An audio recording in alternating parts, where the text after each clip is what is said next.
Hey everybody, what's going on? James here with Heavyweight Politics, and today I want to take a moment to talk about some of the stuff happening over in Portland, where the Proud Boys, I guess, were setting up a event where some Antifa people tried to crash, and let's just say it didn't go well for them. Before we get started on that, if you do enjoy these videos, please make sure to leave a like on the video, subscribe to the channel, and of course, leave a comment below.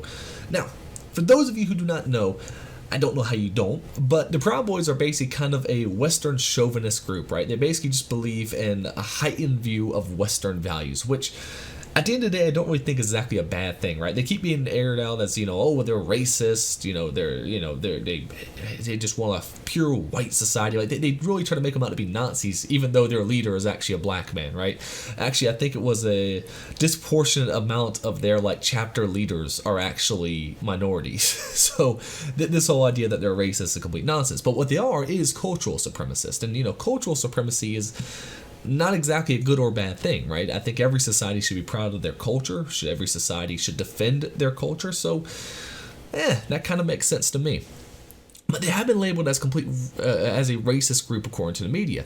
And because of that, Antifa, of course, anytime the Proud Boys holds a rally of any kind, Antifa will go and try to attack them. And the reason is because Proud Boys are one of those few groups that really just don't give a, right? They will go right back after them. If they get hit, they're going to hit them back 10 times worse, right?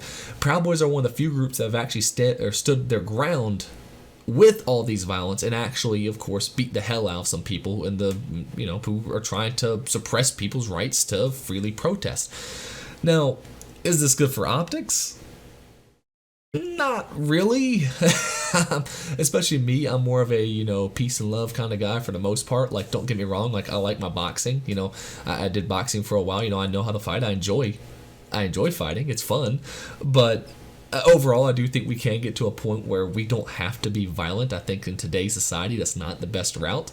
At the same time, however, if you're holding a free speech event, if you're holding any event really, or protesting any kind, and people go there and attack you, I do think you have the right to self-defense. And, people can say, well, they chased them down after they get attacked. Well, yeah, they're making them pay for punching them. If you punch me in the face and try to run away, I'm not just going to go, well, he's gone now. No, I'm going to try to chase after you. That to me makes complete sense. But recently, the Proud Boys did decide to hold another event, apparently some abandoned, at Kmart parking lot. I didn't even know those Kmart's even still around. Over in Portland, and of course Antifa shows up, and again, this is all for optics. Antifa knows they're going to get their ass kicked, and that's what they do, right? Antifa jumps in, instigates, gets their ass kicked, and then posts all their L's across Facebook, Twitter, everywhere they can, because in today's society, strength does not elicit a positive response anymore. It's really sad, actually. It used to be those who were strong we respected, because it's tough, right? It's tough to be strong.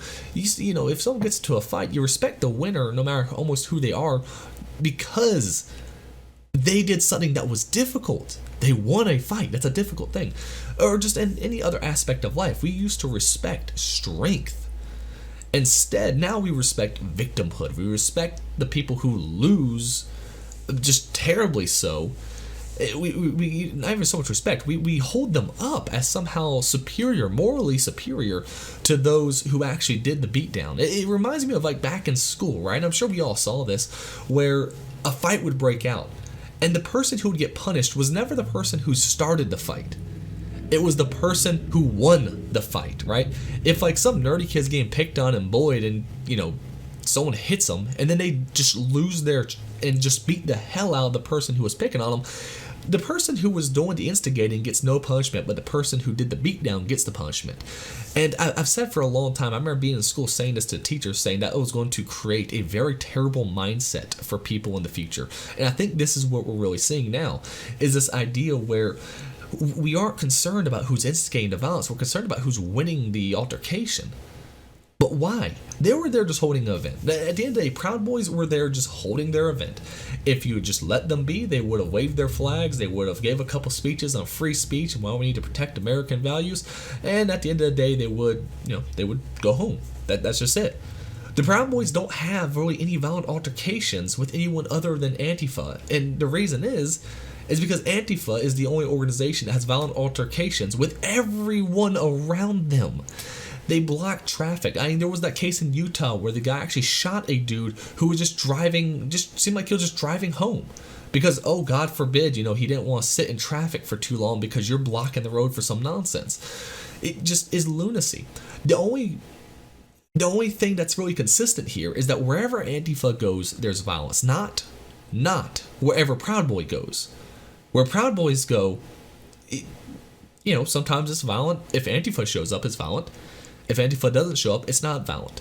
Therefore, I cannot blame the Proud Boys for the violence just because they win.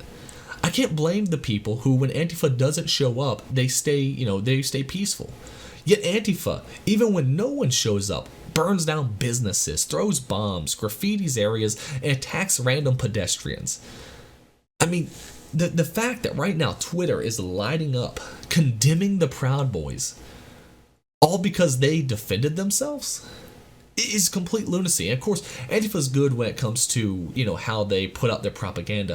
I think one of the vans, actually, what happened was they drove into the Proud Boys event, right? And then start throwing out basically some, explosives of some kind. Of course, they're like fireworks, so don't think grenades, but, like fireworks, stuff that can still seriously hurt somebody. And so what did they do? Well, they beat the hell out of the guy and then flipped over his van. But because the back of the van had a handicap symbol on it, all the videos going around is look at Proud Boys. They're destroying a handicapped van. How terrible. Not of course saying that the handicapped van drove into their event and threw explosives at them. All right, propaganda is real, and the fact that the right can't counter this propaganda very well without being banned off Twitter, being banned off Facebook, being banned off YouTube, is a handicap of handicaps, right? It is a massive, massive, massive handicap here. And this is part of the reason why I disagree with the idea of getting too violent, if at all possible, right? I believe very much in peaceful protest. I believe very, very much that, we are not at this point in society yet where violence is needed. I don't think so. Again, I don't fault them. All right, if someone went and tried to attack me or my family, yes, I would try to attack them back, right? That's just kind of how it works. But at the same time, why are they in Portland? I don't know. Again, they have every right to be. I'm not going to blame them for it. I just think it's kind of dumb. I really think instead what we need to do as people who, of course, love freedom is to more consolidate and let those places go to, let them be ruined. Let them be ruined by these terrible policies. Let their people suffer for what they have voted for. Why are any of us here? It's kind of similar idea of, over like in Afghanistan, right? Why are we over there? There's no point. There's no point in any conservative, any Republican, any libertarian at all being in Portland. None whatsoever. Let the city go to hell. Same thing with New York. Let the city go to hell.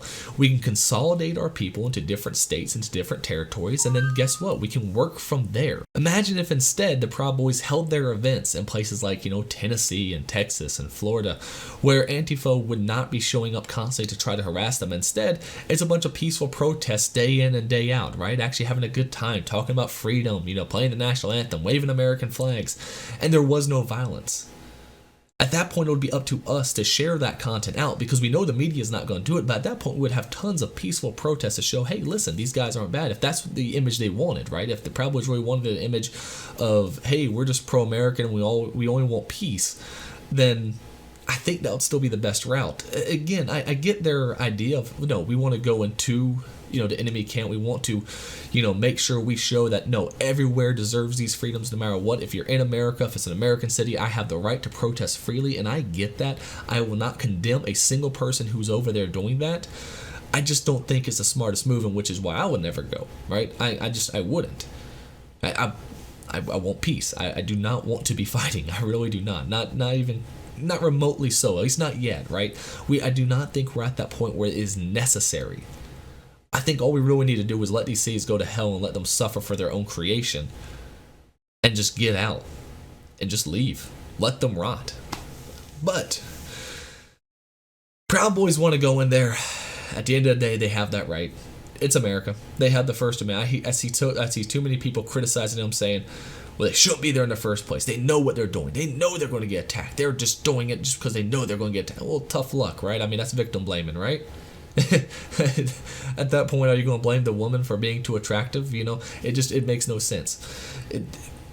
don't victim blame here, right? They have a right to protest. They have a right to peaceably assemble. Just because they get attacked doesn't mean they're the bad guys. Simple as that. So either way, of course, what do you think? Do you think that they should, not be in places like Portland like I do? Or are you like, hey, you know what, screw it, take it to them, right? They've been doing it to us for this long. Hey, turnaround's fair game. I mean, I disagree, but I get it. I totally get it. Either way, leave a comment below. Of course, again, like this video if you have enjoyed it, and subscribe to the channel for more videos. And we'll be seeing you again real soon.